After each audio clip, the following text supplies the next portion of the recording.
سورۃ القمر قرآن پاک کی 54 سورت ہے۔ اس سورت کا مرکزی موضوع قیامت، گناہگار قوموں کا انجام اور قرآن کی نصیحت ہے۔ اللہ تعالیٰ لوگوں کو قیامت کے دن کے خوف، انبیاء کی قوموں کے انجام اور اپنے اعمال کے حساب کی طرف توجہ دلاتے ہیں۔ اہم نکات۔ نمبر 1، چاند کے 2 ٹکڑے ہونے کا معجزہ۔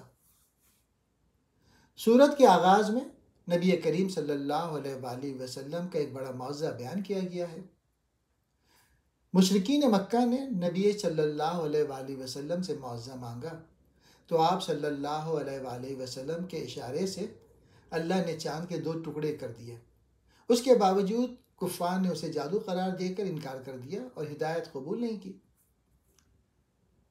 سیکنڈ، قیامت کا ذکر۔ اللہ فرماتے ہیں کہ قیامت کا وقت قریب ہے اور جب وہ دن آئے گا تو لوگ خوف اور پچھتاوے میں مبتلا ہوں گے، مگر اس دن پچھتاوا کسی کام نہیں آئے گا۔ اس لیے ابھی وقت ہے کہ انسان اللہ کی طرف رجوع کرے۔ تیسرا، پچھلی نافرمان قوموں کا انجام۔ اللہ تعالیٰ نے سورۃ القمر میں کئی پچھلی قوموں کے عبرتناک انجام کا ذکر کیا جو اللہ کے نبیوں کو جھٹلاتی رہیں۔ قوم نوح، حضرت نوح کی قوم نے آپ کو جھٹلایا اور اللہ نے ان پر طوفان بھیجا جس میں سب ڈوب گئے سوائے ان لوگوں کے جو حضرت نوح کے ساتھ کشتی میں تھے۔ قوم عاد، حضرت ہود علیہ السلام کی قوم عاد نے تکبر کیا اور اللہ کے احکامات کو نہ مانا۔ اللہ نے ان پر تیز آندھی کا عذاب نازل کیا جس سے وہ ہلاک ہو گئے۔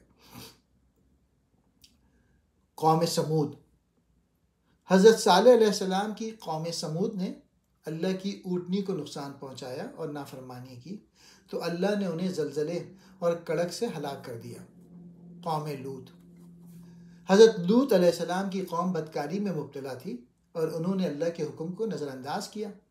اللہ نے ان پر پتھروں کی بارش برسا کر انہیں ہلاک کر دیا۔ فرعون کا ذکر۔ فرعون نے بھی حضرت موسیٰ علیہ السلام کو جھٹلایا تو اللہ نے اسے اور اس کے لشکر کو سمندر میں غرق کر دیا۔ چوتھا پوائنٹ، قرآن کی نصیحت اور آسانی۔ اللہ نے اس صورت میں 4 مرتبہ یہ آیت دہرائی، اور یقیناً ہم نے قرآن کو نصیحت کے لیے آسان بنا دیا ہے، تو کیا کوئی نصیحت حاصل کرنے والا ہے؟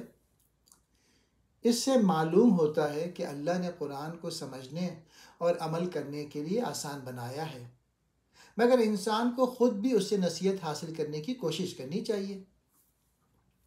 5واں پوائنٹ، نیک لوگوں کے انعامات۔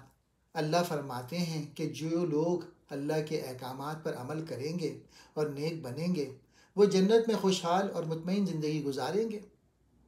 جنت میں انہیں اللہ کی نعمتیں ملیں گی اور وہاں نہ کوئی غم ہوگا اور نہ کوئی خوف۔ 6واں پوائنٹ، گناہ گاروں کا انجام۔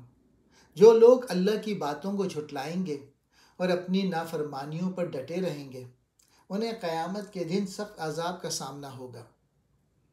جہنم ان کا ٹھکانہ بنے گی جہاں وہ پچھتائیں گے، لیکن اس وقت پچھتاوا کسی کام نہیں آئے گا۔